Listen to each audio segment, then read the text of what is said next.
Get ready.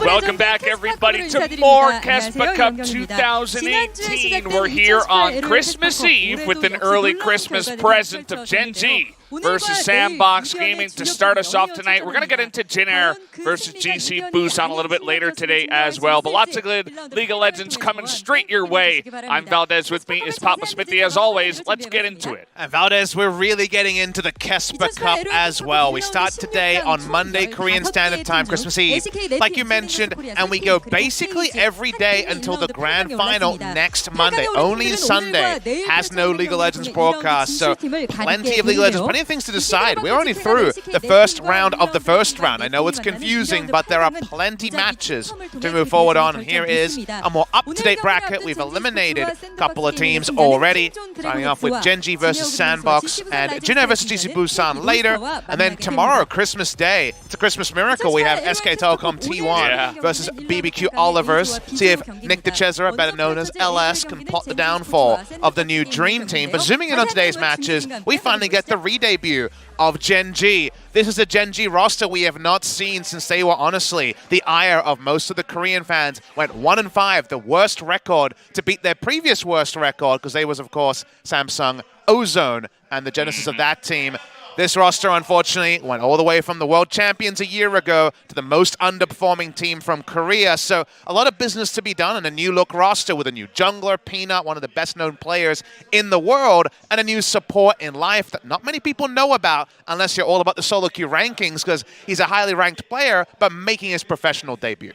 Yeah, it's definitely a couple of new pieces trying to find their place here on the new team, but definitely having the core pieces of the puzzle still. KeSPA and Ruler definitely were there. Sure? I mean, think about that, and it grew to be that, but remember, Crown and Ambition would have been their core for a couple of years. Yeah. Both those players gone now, so there's a new look bot lane, no core JJ to lead them. So when it comes to things that stay the same, it's really top lane, KeSPA, and the rest of the names, because the bot lane is that duo, are really evolving, and the word around the street is they're doing really well in scrims. What does that mean? We're going to find out. Yeah, definitely. I think they are one of the favorites to make it on.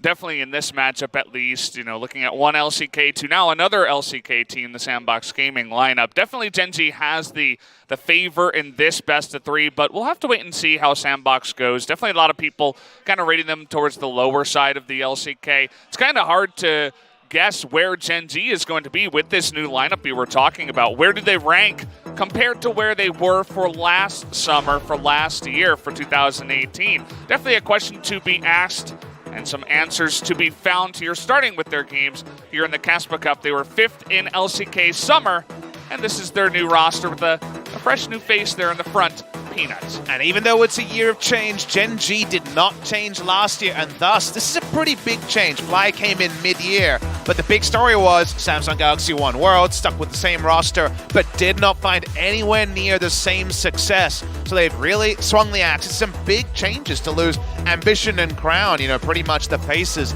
of this organization. Only the new face in Ruler, and now, of course, the super popular jungler in Peanut. is the big change here. So Ruler will need to be the hard carry. Been showing more and more personality over the years, ever since he won the MVP of Worlds last year. He has really kind of hit that top echelon, famous in summer for being the only of the marksmen to stick with marksman, played no non-AD carries. Looking in solo queue, he was always playing the other stuff, and there's some Yasuo in there. And it'll be kind of a statement for him to randomly be bringing out a non-marksman today. KeSPA, who I hyped as one of the big players for Gen.G at Worlds, and then heavily underperformed. If I was to hand out a Dade award, I would give it to KeSPA for a very disappointing group stage. We're also wanting to find new life because Ro8, the previous top lane of Kongdu Monster, is there for competition. It's only a 6-man roster for Gen.G this year. Yeah, they're going to be facing up in their first best of 3 of the KeSPA Cup against SANDBOX Gaming.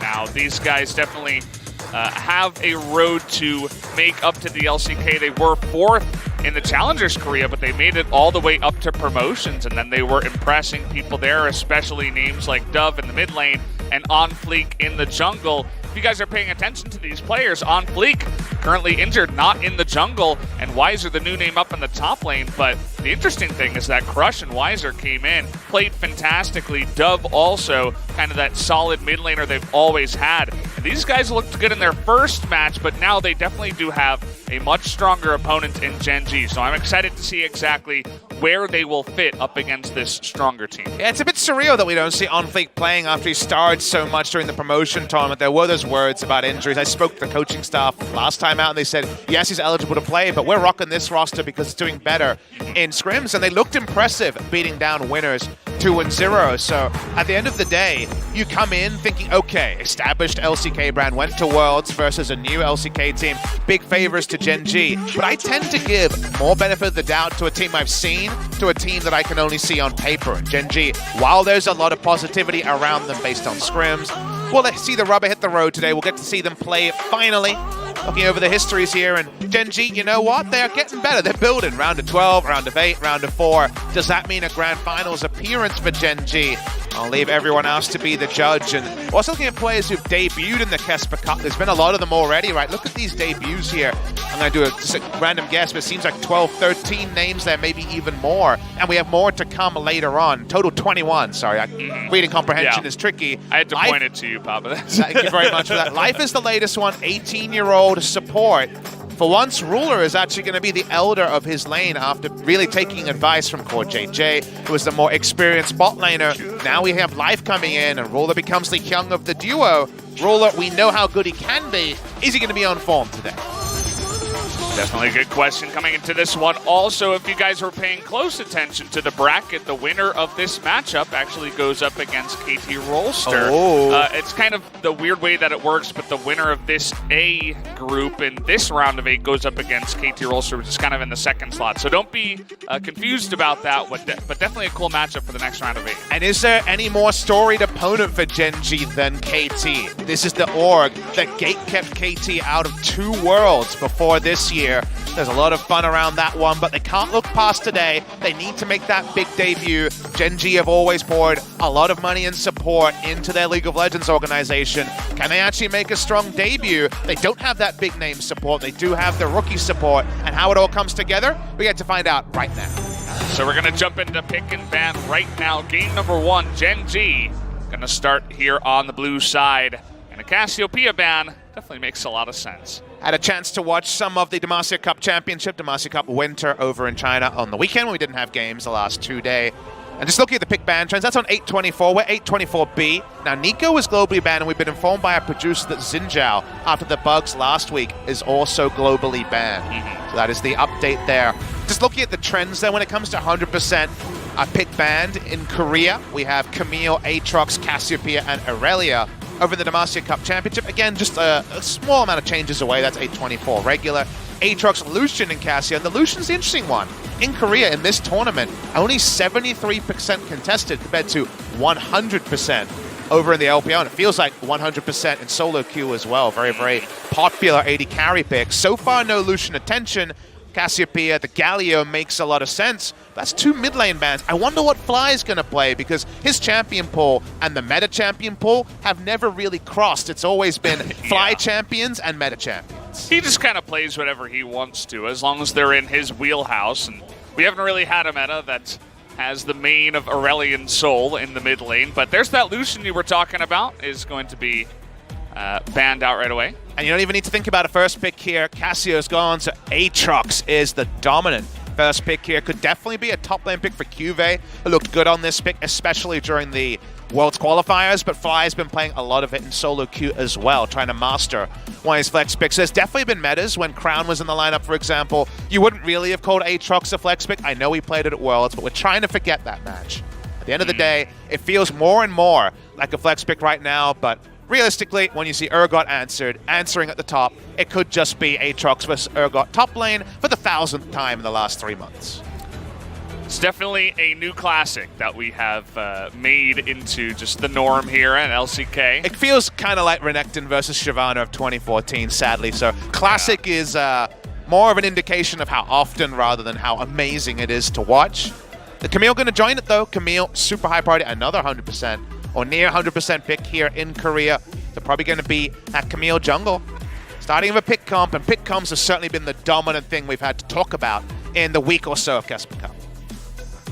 Yeah, let's take a look here at what Gen.G do on a round their beginning pick off with. The Lee Sin is going to come in, followed by what looks to be a Lissandra. The Lee Sin kind of struggling so far in KeSPA Cup, but Lissandra doing well. I think she's 3-1 so far. And this would be basically Gen.G picking for themselves. Who needs to do any swapsies when you just lock in what's strong? Lissandra dominantly a mid laner, but could theoretically go to top lane as well. So on both sides, we're just going pretty damn old school here. Not going to really worry about the snake drop too much. It feels like in the first round, the Ashe ban is probably the most conspicuous one. We didn't talk about this, but Ashe ban towards what Ruler was putting out there. We've only seen Ashe as kind of an answer to Caitlyn, just to try to match her range with another safer choice, but also a fallback for Ruler. The Lucian, of course, as we mentioned, is growing into more and more of a contested pick. Could continue and should continue banning bot lane champions here, given what's available to be picked. Well, they're going to start off with a Gragas here, kind of showing respect to the support Gragas that they do not want to play up against. Thresh on the other side is going to be taken away. Tom Kench, it's everything you said. Not a lot of AD carries, though. Definitely a lot of support showing their faces here. Life is rank 66 in Challenger, and his most played is Pyke, and I would love to see some Pyke in this tournament because it's too risky by most Korean teams over the release timetable of the champion, but we're in a risky meta. It's time to get the picks going, so it'd be lovely to see it. What will SANDBOX want to counterpick? Could counterpick the marksman, could counterpick the support. Usually support is what you counterpick, and that's what they're going to be doing here. Just going to go for the Varus. Hollow falling back to something that he played in their first matchup when SANDBOX 2-0 winners. Very comfortable 2-0-6 performance on the Varus in that series, and it's a Gen.G favorite. It's the one they've got skins for. The Samsung Galaxy skins. They were made for Ruler and Core, JJ. They may be worn by Ruler and Life today. It's an imposter in the support role. I was curious to see what they were going to do here in terms of the support role for the side of SANDBOX. You know, the Morgana, definitely good into the Rakan. But how about a Leona? Not too many supports left over, but does fit well to what they're facing. And it's that famous counterpick to Rakan in particular, because if you hit the Zenith Blade, you're following him, even if he goes for his dash back to the Xayah. So in spite of that, the Leona's always been preferred here. When it comes to lockdown, it's kind of Xayah only, so it does feel like the ultimate's mostly going to be used to try to get the Feather Storm and no more, given just how Aatrox and Lissandra pseudo tanks for days. No true tanks on either side. The Leona and the Urgot the closest to that.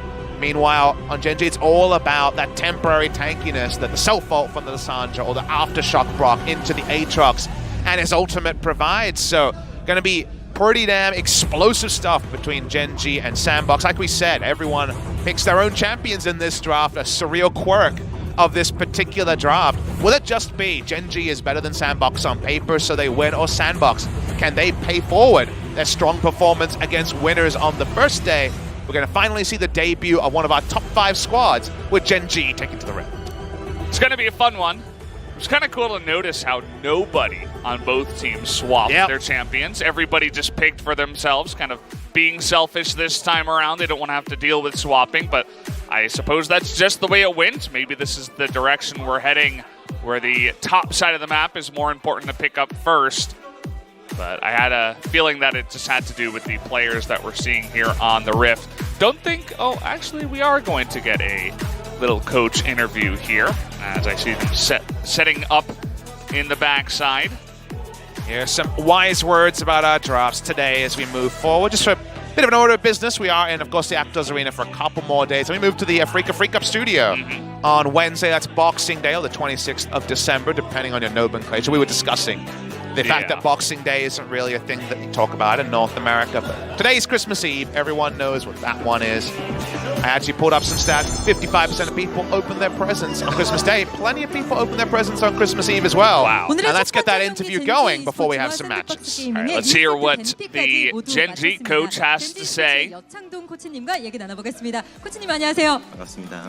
네, 리빌딩을 한 이후에 정말 오랜만에 첫 공식전을 앞두고 계십니다. After the rebuilding of the new roster, this is the first time you're going to show off your team. So how do you feel? 데뷔하는 선수도 있어서 저도 It's the very first tournament, as you said.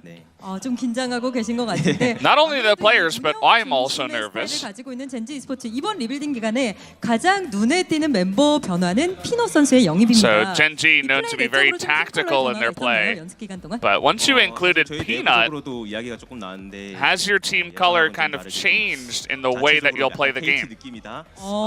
네. 약간 장점 단점 둘 다 약간 네. 그런 느낌으로.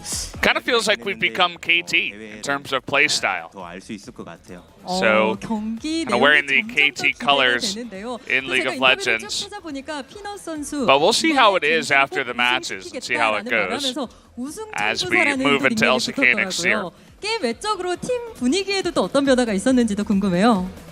사실 좀 내부적인 이야기인데. So wherever he goes, Peanut has this nickname of just bringing the championship with him. 좀더 이제 좀 활기차다. 큐베가 되게 좋아하는 것 같아요 요즘에. 네. 행복해하는 것 같습니다.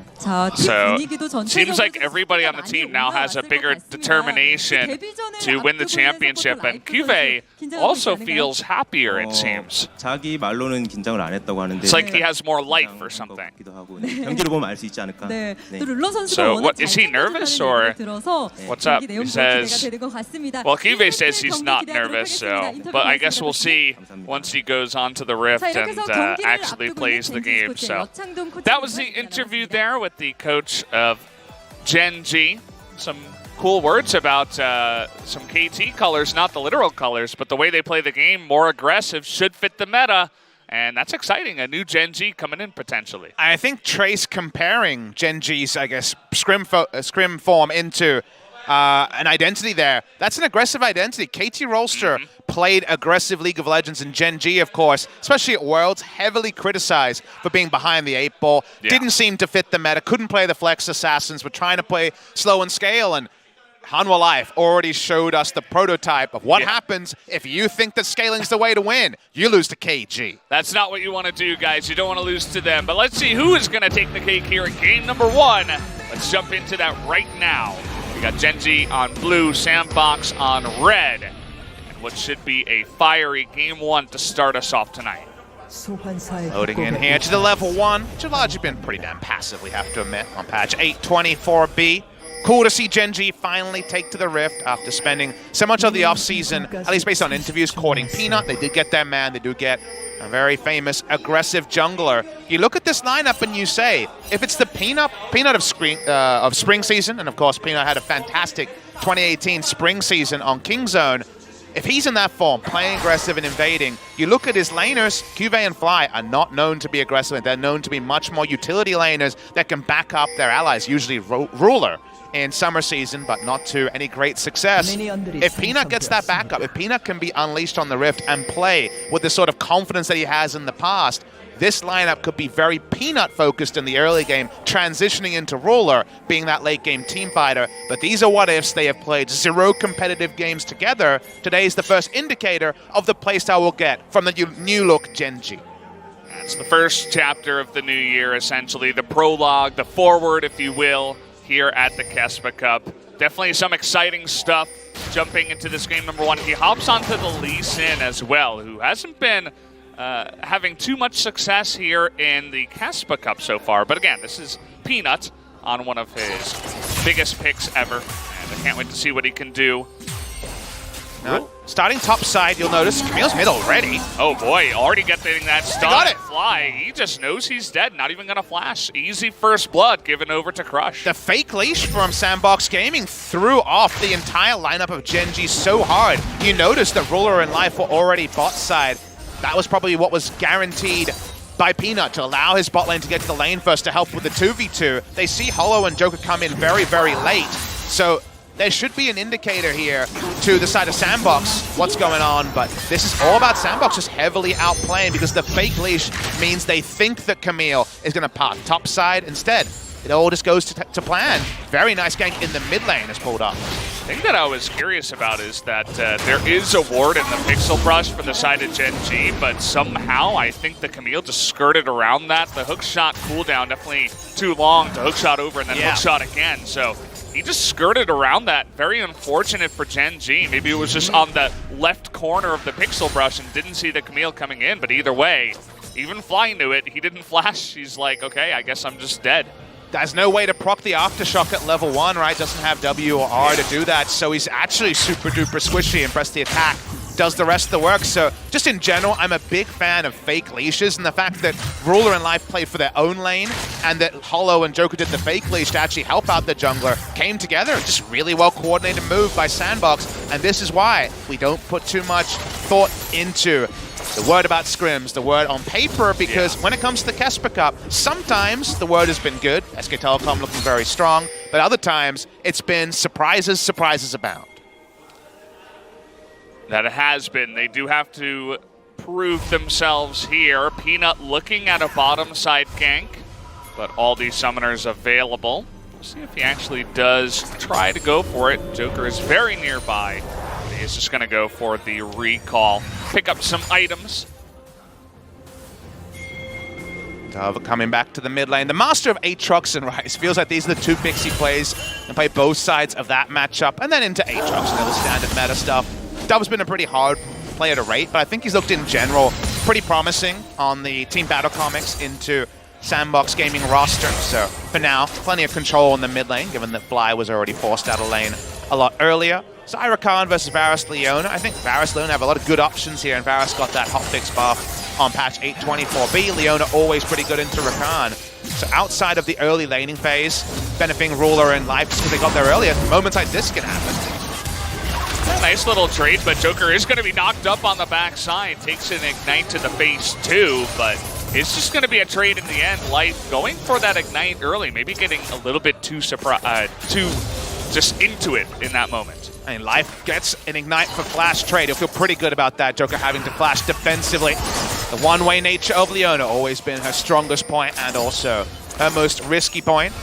So with Leona's flash down, we'll see if Peanut puts any attention to bot side, because so far, the new jungler has been in hard farming mode, trying to get that level 6 as fast as possible on the Lee Sin. Yeah, the biggest discrepancy in terms of farm has been the mid lane, of course, but when you get ganked at level 1, you're going to have a pretty hard time as a Lissandra, especially with the minion dematerializer on the rise, can really push that lane up as fast as possible. Being a big fan of the team warding we see come through from SANDBOX. Noticed in the past minute or so, Dove put a deep ward in onto the Raptor entrance. See Peanut on that ward now. Leona put down a ward at the other entrance. So all entrances and a control ward are down. This is as safe an Ocean Drake take as you could ask for. And a 5-minute Ocean Drake with the buffed stats and the fact that it was always one of the best early laning Drakes means that Dove's life, even the Varus' life, are going to be super helped out by that extra regen. Just help them scale through what can sometimes be pretty tricky laning phases.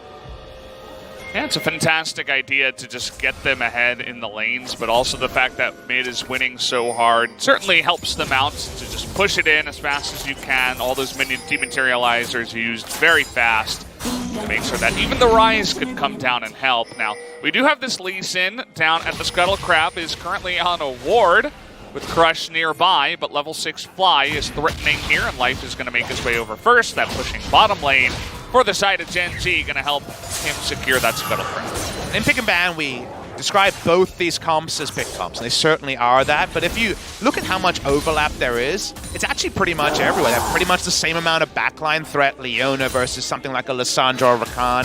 So given all those variables, this trade's going pretty evenly up top.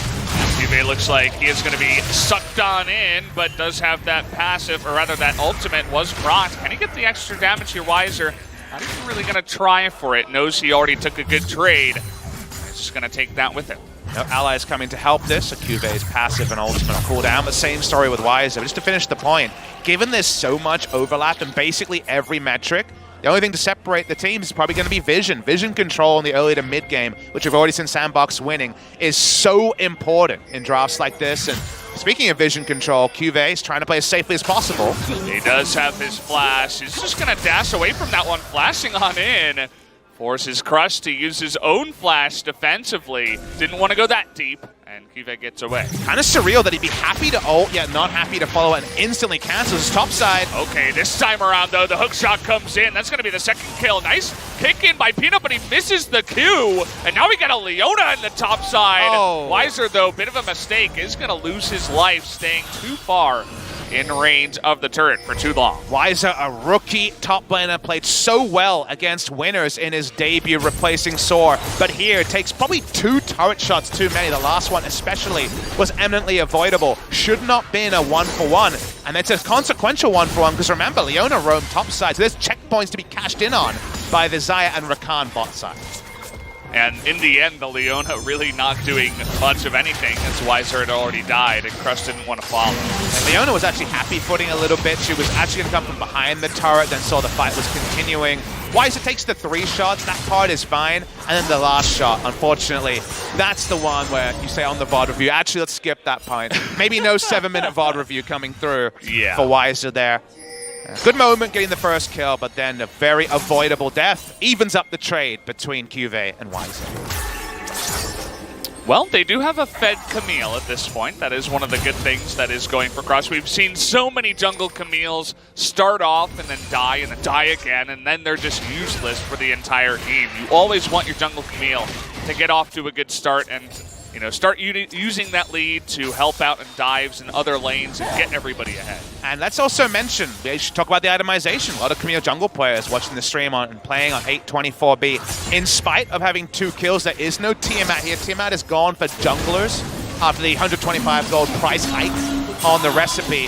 Mainlining just into the warrior enchant. And for competitive play, it's been basically the fastest warrior enchant into stopwatch guardian angel you can build to be a frontliner to do decent damage. The Trinity Force so far has been absent in addition to that guardian angel, but when you're far enough ahead, if that's a 4-0 Camille, who's to say some extra damage might not come out. We'll have to see what he does build into. I saw Peanut pinging the ward that was down, even though they didn't have exact vision on the Urgot putting it down. They know those ward spots that are super common. They saw him, heading towards the blue side, and he says, there's a ward probably right here, and he was exactly correct. But how scary is it that they've had such a vision disadvantage in this game so far? One of Gen.G's big advantages is seeing through the trade in mid lane. With CoreJJ in the lineup was smart vision control. It's fallen away here, but Peanut is in Q range of Dove. Let's wait to see if he tries it. Won't do it this time. Without vision against a Camille jungle with 2 kills. Every laner has to play oh so defensive, Valdez. There's going to be a pause called for just a second here, but very evident so far in the first 10 minutes that SANDBOX's warding has been more plentiful and very smartly placed. We already said, mirror pick comps. The pick comp with the vision lead, feeling pretty great.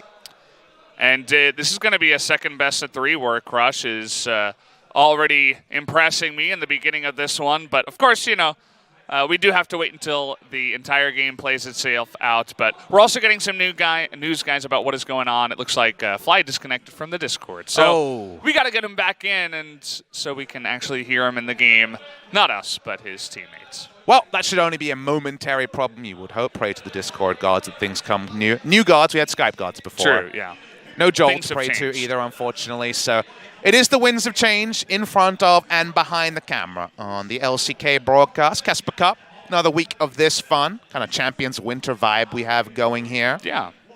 We still haven't seen probably the teams that are most hyped for it. I guess SKT right now is probably going to be one of the big favorites. So interesting to see how KT and Afrika, Griffin all make their big debuts.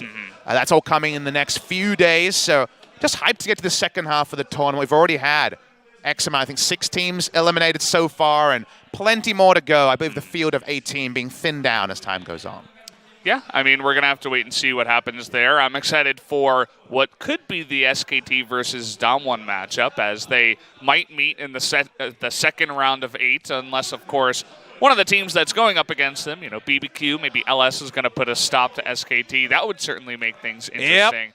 And then I think it's Afrika versus Griffin Yep. in the second round of 8. Just 2 top LCK teams playing that early on in the tournament to decide who makes it into the semifinals is also a real deal breaker for one of them. Afrika versus Griffin is so high because it's a new roster versus one of these rosters that stayed together. Griffin adding a support sub, but otherwise keeping the roster that finished second in LCK Summer and was, of course, so close to making it to the World Championship as well. So Griffin's up there when it comes to big favorites. There's so much to learn because even though we've had multiple best of 3s, we haven't had everyone play. So it's not like the Masia Cup Championship. That was played out, double elimination, and wasn't using all the challengers teams and stuff like that. Yeah. We're very much about representation here at KeSPA Cup. It's about really embracing everyone that's around the scene rather than just seeing the most of the top teams. So for some people, that's great. For other people, they're just waiting to see their favorites, and only the SKT fans so far have been able to see one of the really big hopes for LCK Spring actually take to the Rift.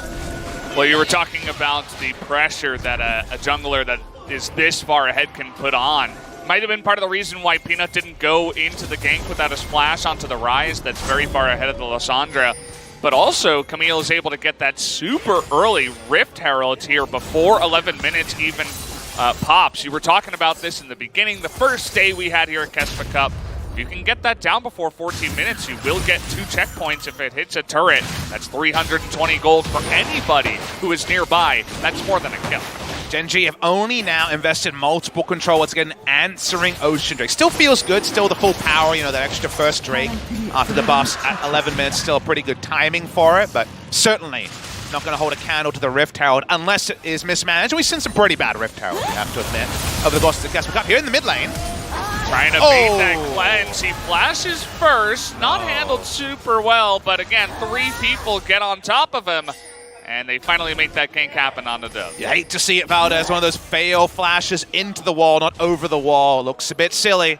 Mid laner goes down after going greedy build path. No Merc treads against Lysandra as a first item is risky and perilous, and you see the reward here. If he had that extra half second to get over the wall, maybe he'd be fine. Certainly not fine. An answering kill goes to Flock.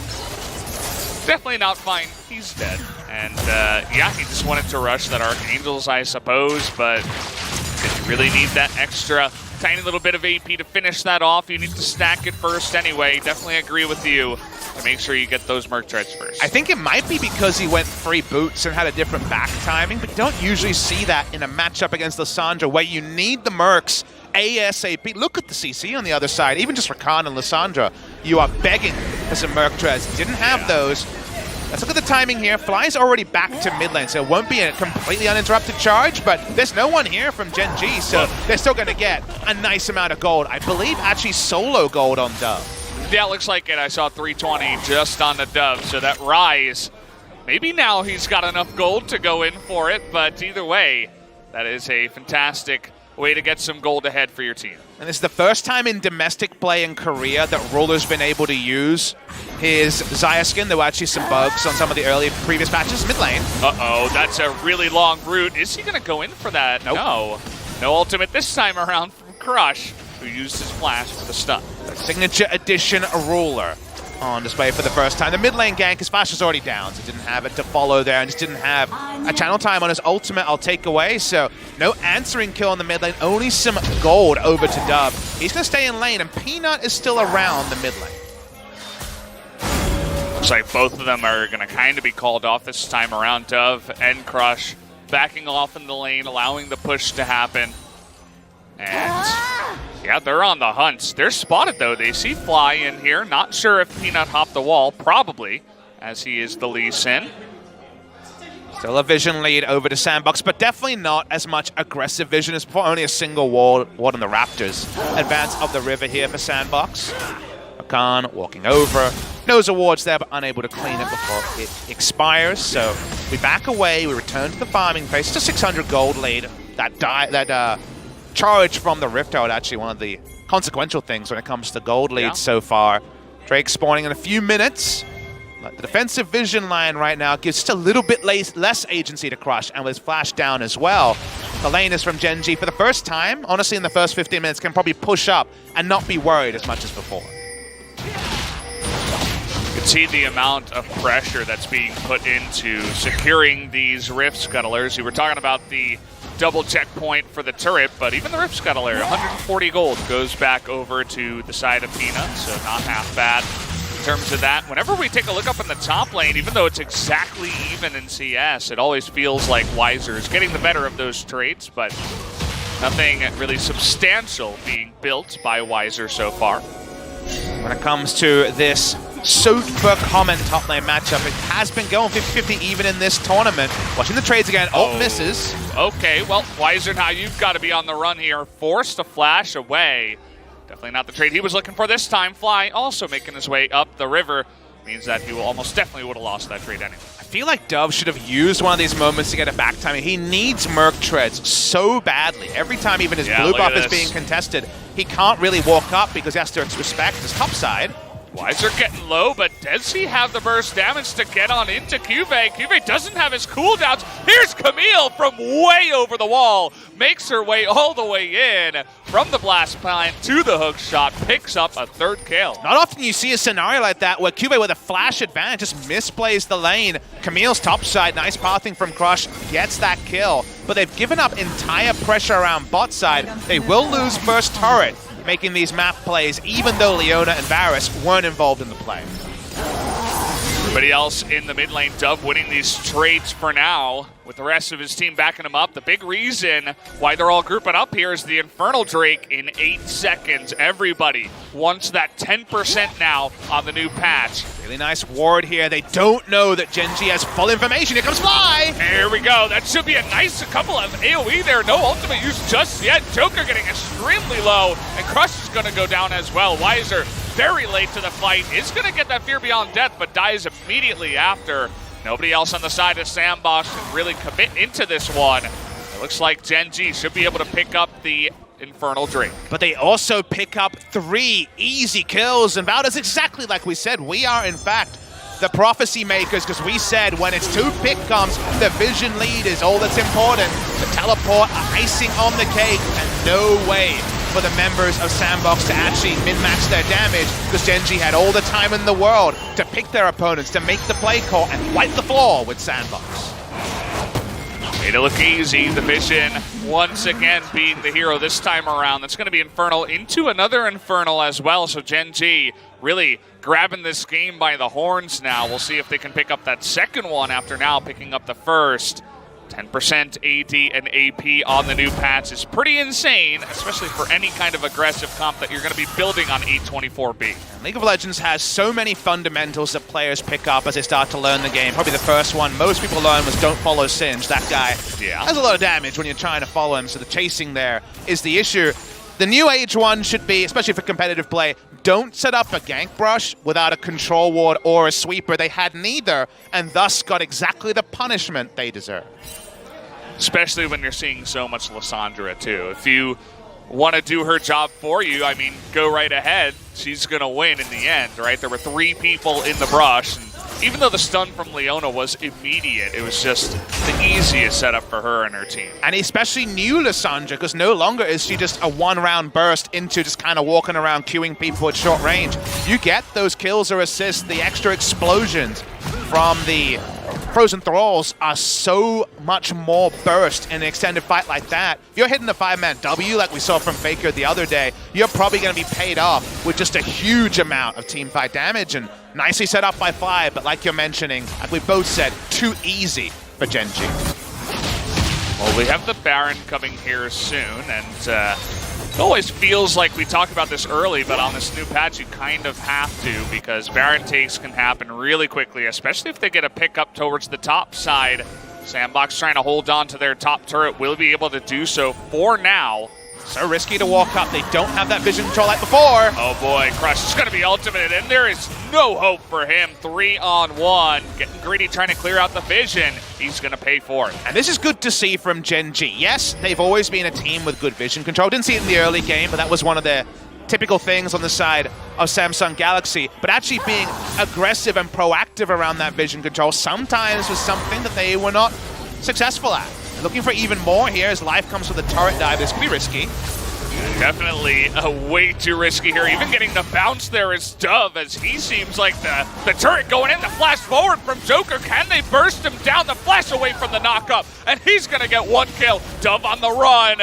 And they win this 2v2. Joker getting extremely low. Do they have the damage? Yes, they do. But now it's Rise versus 2 and a bunch of minions as well. Trying to split them up, but Life not able to hop on over. Is going to go down in the end. A 2-for-2. And there was also a solo kill, I believe, on the other side. Aatrox is dead. Urgot is not. We'll have to get a replay to confirm that one. Dove is overstaying and then some.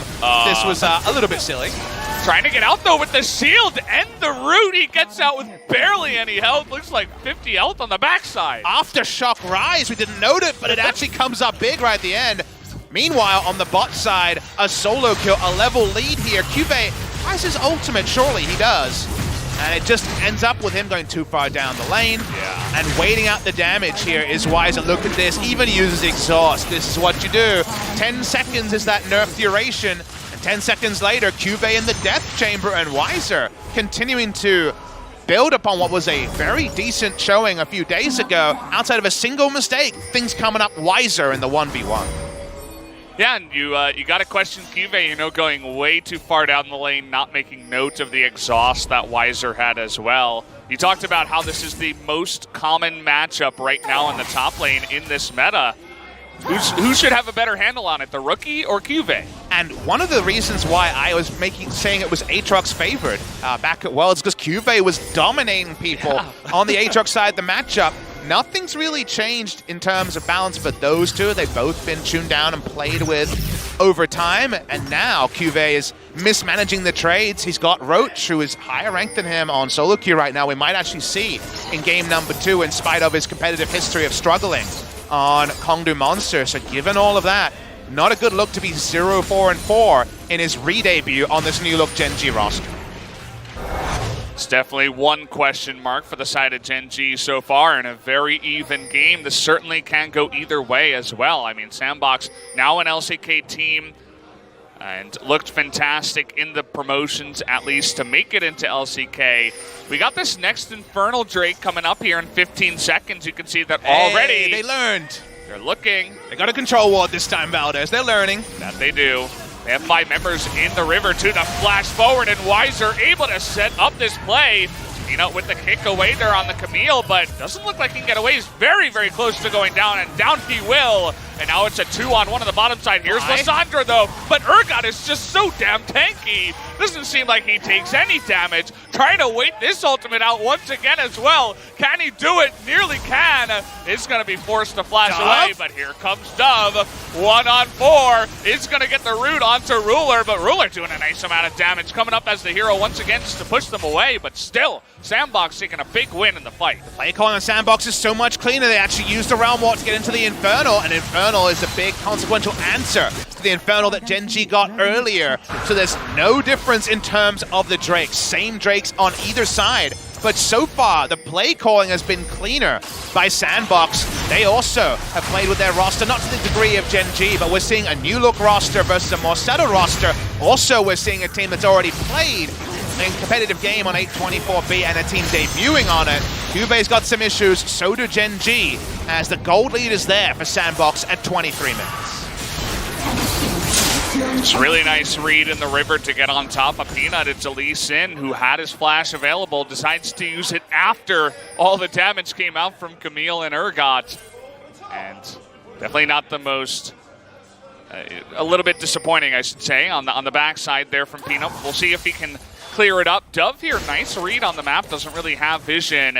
There's a ninja in the brush, so he was pretty smart not to go up to that wave. Probably would have died 2v1. Earlier in this tournament, we were pretty hyped when we had Damwon Gaming go through 2 rosters and then play the same champions with different players. Gives you a bit of a scientific comparison of their junglers and supporters. Because we have 2 pick comps that are pretty identical in terms of how they play out, it's really fun seeing how both teams play around vision changes. When 3 control wards go down top side, how does the enemy team play now that the game state has changed? It doesn't matter if you won the last fight when it's so much about who gets the first pick damage and CC in, wins the fight from there. Someone dies very, very quickly on both sides, and it's really a product of vision. So this game is really a battle of the minimap. Even though a lot of viewers love to watch the big explosions in the middle of the screen, we're trying to really focus on the bottom right here to understand where both teams are strong, where they're weak, and whether those teams can understand when it's the pendulum swings from left to right, when the control wards are cleared by one team or the other. This time Dove on a ward himself, but Peanut unknowingly makes his way past a red ward and is going to be spotted up in the top side. We'll see how that goes for them. Crush, currently down on the bottom side, needs a buy. Probably going to go for that Trinity Force. You were wondering, what is the next item for this Camille that is ahead in the jungle with no more Tiamat? Looks like Trinity Force not even going to go for that Guardian Angel, deciding to add on some more damage. And then we have to add in, after playing to your vision control, play to your items. Could have gone Snowball Guardian Angel, would have had it already, and then can just ult Ruler and kind of deal with the consequences later. If you go Trinity Force, drop behind in vision, and then die randomly in the front line, you're not playing to your win conditions at all. So let's watch if Crush can take advantage. Here we go in the mid. Hey, trying to get on top of Ruler, but still has that Feather Storm, and see you later, Crush. Just what you were saying. Tries to go to the back line, gets caught out there by the Rakan, and just disappears immediately. And you can't play like that, Valdez. That is the rookie tendencies of a team new to the LCK. Crush may be experienced as a player, but needs to play more respectfully. One person will explode in the first 6 seconds of a team fight. That's the reality of the 2 comps, and this time it's Crush with a gold spree and a lot of experience, giving gold to the side of Gen.G. Only disappointing play there from Cross. We'll see if he can turn that one around. Now it looks like Gen.G trying to put some pressure on the mid side. They got control wards on both sides. It's so difficult for Hollow to do anything other than shoot Qs and try to wave clear from ultra safety on this Varus. A couple of members also just going back, not really offering him some support in the mid side, so unfortunately just wave clearing for now. And trying to hold on to this mid turret is the side of SANDBOX. On a ward. Gen.G getting much, much better with their vision control here in the mid game, and SANDBOX probably just trying to steady themselves. They know they've made a couple of mistakes in a row. They know they can't afford to give up the goldie they have. It's still pretty marginal at 1,500. The first Baron has seen plenty of attention, but no team has been able to get full control over it. Looking in the inventories here, a lot more control wards on the side of SANDBOX they've recently shopped. Meanwhile, only 2 available for the side of Gen.G. Another thing I was looking at is the 80 carry items. I'll hold that thought as they're trying to collapse here onto Fly, but the Root is going to come in, trying to get on top of him. There is that Zenith Blade. Gonna hold down Fly for now, and here comes him. But the ultimate there from the Lissandra, gonna keep her alive for so long. Even has the Zonias, but in the backside, Peanut goes down too. It's not enough time to stay alive, but Ruler is incredibly strong. Flashes over the wall, does get a double kill. Wiser now is on the run. KeSPA trying to set this up again. Is gonna get one more knockup. There's a second one. And it looks like his teammate on the backside of Wiser is just running away. That's 4 kills to the side of Gen.G. You look Gen.G, same win condition. Ruler in the late game. He had a CS lead for the majority of the game. 60 CS up, an Infinity Edge up on his opponent. And even though the first 2 kills went to the side of SANDBOX, Ruler put his carry pants on, and suddenly the Baron has started up. It will not be taken, but the map control back on the side of Gen.G. As Crush says, maybe a kill, maybe not this time. Get away from my rookie. That's KeSPA. But he was even up Azil too. The Varus bought Azil after he died as well. And the Varus is someone we should talk about because, again, we remember this. We saw the left side, but watching the minimap here, Varus comes in late after 2 kills are registered, but SANDBOX have no position available to help Hollow, and he thinks, ooh, I'll come for the flank, and just gets instant killed by Ruler on the bottom side of the fight. And despite having those first 2 kills, there's nothing left to be used on Ruler, and he puts his CS lead into turning it on in that team fight. Yeah, you know, there have been some mistakes from the side of SANDBOX, previously Team Battle Comics, that just scream challenger to me. You know, you're a new team here in the LCK, you have to do some proving. Here in the KeSPA Cup is the best place to do it before the LCK even starts, but some of these guys, you just got to play a little bit cleaner at times. That was definitely not a clean play from Holly. No one gets a free pass when you're working out which angle to enter a fight on against a pick comp. If you're Varus especially, you don't even have the Feather Storm when it comes to escaping. So yes, you never want a team fight where you do 0 damage as an AD carry, but he did 0 damage, died basically as an AD carry going too aggressively. A very easy thing to VOD review and improve, but when it comes to such an even 5v5, be consequential. Joker's going to snap back. Oh boy. Well, no hope for you. Again, just getting caught out there, disrespecting the Aatrox and what he can do. Gets hit by that W and say, see you later. And up here is Aatrox, but has ulti if necessary. They don't have the pick damage, take him down 4v5. Gen.G pushes up. They want to break the base before the Leona even respawns. They may have to settle for only an inner and Baron control as, well, Wise is pretty far up. And they're trying to get on in him, and there you go. Follow up from the side of the Rakan, going to keep him in place. Sandra will get away with the kill, and once again, Weiser just steps up right in the face of 5 and says, I can survive, I'm Urgot. No, you can't. You're gonna die. The communication here, it's the dominoes are falling and collapsing one by one on the side of SANDBOX. First, Joker walks up, gets rooted back. Weiser thinks he's tankier than he is. No one's tanking against 5 items. 5 people, 5 damage dealers on the side of Gen.G and a 4.5 item Xayah walks up here and surprise, surprise, it turns out the Sandra ult can't be juked by the E coming through and he goes down as well. There's going to be a trade kill probably.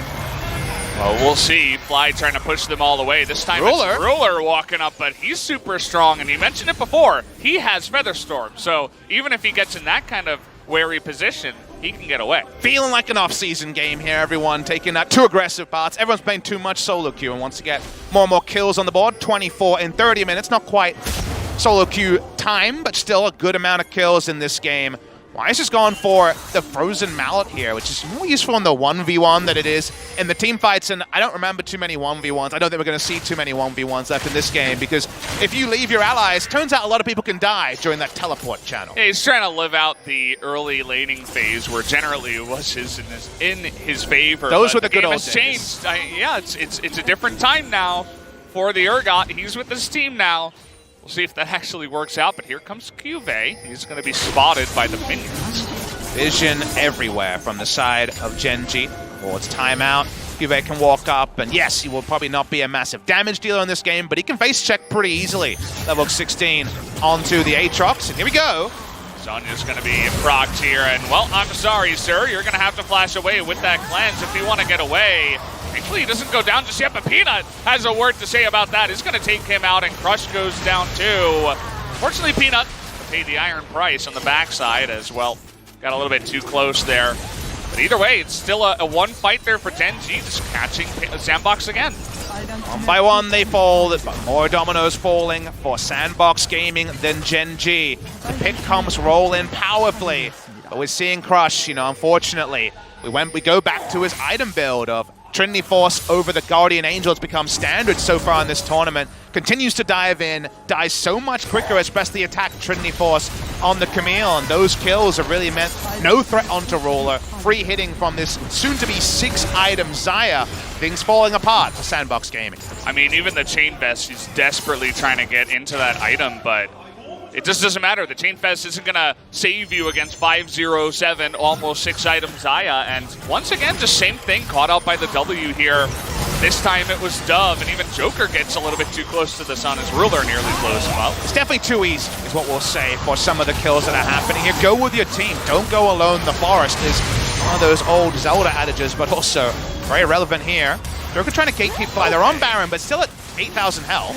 Oh, this is one way to try to win back the game. 50-50. They notice they're back. Joker just trying to keep Peanut locked down. Can he do it? Yes, he can. It looks like Joker might die, but here's the Rakan. And finally, Kive makes his way into the fight. It's a monster. They want to take them all out on the backside. They're going to get onto Crush too. And even if they do get this Baron, will everybody survive? Might just be Crush, but they're still on the chase here. As meanwhile, we got Fly just pushing the mid lane. Game will end in this push, you'd have to think. Chasing down Crush, slowly. He's not going to be there for the wave. Sandra had already teleported in to start the end. Crush, will he live? The answer looks like maybe. Nope, just solo kill by a support. Yeah. Just Gen.G things. Gen.G will win a weird and wonderful game number 1. Their pick comp, look, it wasn't leagues ahead of SANDBOX, but it was good enough to pick up game number 1. 32 kills, 32 minutes. It was a fun one, even if it was one of the messiest ones that we have had here. Maybe only losing out to SKT versus APK Prince game 2. But either way, Gen.G somehow stitched together a win here. Wasn't looking good for about half that game, but eventually SANDBOX also. Lots of mistakes on both sides. And both teams, I'd say, have to go back to the drawing board. And I love your word use there about it. Stitched together, maybe even patched together a victory. This is definitely not flawless play, a lot to review for the side of Gen.G, but we're in a tournament that's about making a re-debut and building towards LCK Spring 2019. They do pick up the victory, and SANDBOX definitely crashing down to earth. Really good early game. I think first 10 to 15 minutes, SANDBOX coach won't have too many negative things to say outside of Weiser taking a silly turret shot too many. But after that, just not playing to their items, not playing to their vision. Pick comp versus pick comp. Snowball super hard. Should have been SANDBOX's game to continue to snowball forward, but instead their mistakes are what actually exemplifies the second half of the game. And in the end, Gen.G worthy winners of game number 1. See lots of discussion on the side of SANDBOX, but still smiles from the coaches, who always seem to be in good spirits on the side of SANDBOX Gaming. They know they're going up against a strong team and that there were obvious mistakes, as you were talking about, that can be fixed with a couple of coaching sessions. So at the end of the day, not the worst type of game to lose, I suppose, when you think about it in that light. But still a best of 3. There were some weaknesses of Gen.G that we did spot in game number 1 as well, and we'll see if SANDBOX can kind of take advantage of those going into game number 2. But first, guys, we're going to go to a quick commercial break. When we come back, game number 2 with Gen.G versus SANDBOX Game. Maybe the songbird thought is spring.